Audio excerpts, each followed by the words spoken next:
Why does a 1.4 billion person superpower keep picking fights with a 5.5 million person city-state? Let's talk about China and Singapore, the odd couple of Asian geopolitics. On paper, the relationship is great. China is one of Singapore's top trading partners. There are big flagship projects like Suzhou Industrial Park, and Chinese officials frequently praise Singapore's governance. Yet every few years, Beijing's state media suddenly decides Singapore needs a public scolding. So what's China's story here? From Beijing's perspective, Singapore is a small, ethnically Chinese majority country that should be understanding of China's core interests. The logic goes, we're your biggest market, we share cultural roots, and we're rising against Western pressure. So the least you could do is not side with the US on things like the South China Sea, US military presence in Asia, or Taiwan. When Singapore supports the 2016 South China Sea Arbitration Award, or calls for freedom of navigation, Chinese commentators frame it as Singapore taking advantage of China's rise while hiding under the US security umbrella. State media have accused Singapore of insisting on dragging ASEAN into the South China Sea dispute and being ungrateful after benefiting from China's growth.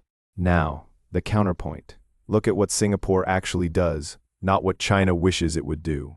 First, South China Sea. Singapore isn't even a claimant state. Its consistent position since the 1990s has been boringly lawyerish. Respect UNCLOS, support peaceful resolution, back freedom of navigation. That didn't change in 2016 after the tribunal ruling against China. It just suddenly annoyed Beijing more, because the legal language now had teeth. Second, the 2016 Hong Kong armored vehicles incident. 9 Singaporean Terex troop carriers, returning from routine training in Taiwan, were impounded in Hong Kong for weeks. Chinese media turned it into a morality play. How dare Singapore train in China's Taiwan and still expect smooth logistics? But Singapore had trained in Taiwan since the 1970s, openly with Beijing's knowledge. The timing, right after the South China Sea ruling, made the seizure look less like a customs issue and more like a political warning. Officially, everyone smiled and moved on. Unofficially, it told smaller states, cross China on core issues, and even your shipping containers become bargaining chips. Third, the US presence.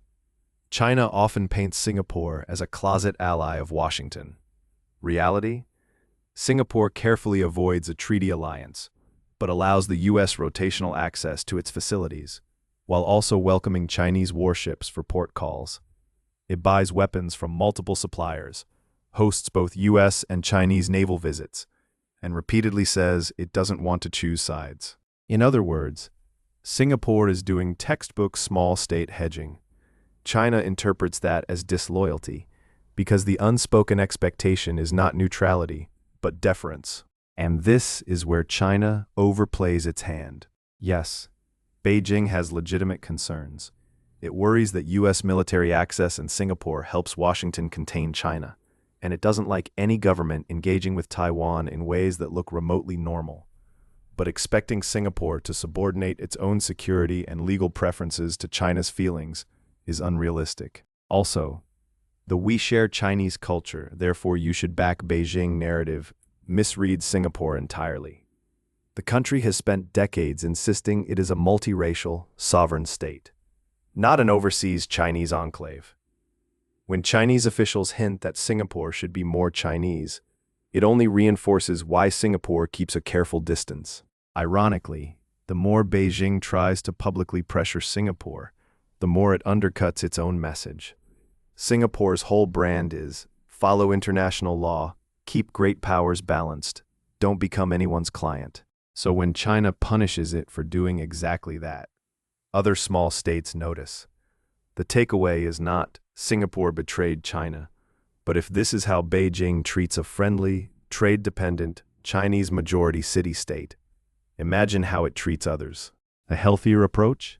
China can absolutely defend its interests, but treating Singapore as a sovereign equal, not a wayward cultural cousin, would get it far more of what it wants: a stable, rules-based region where no one has to constantly pick sides.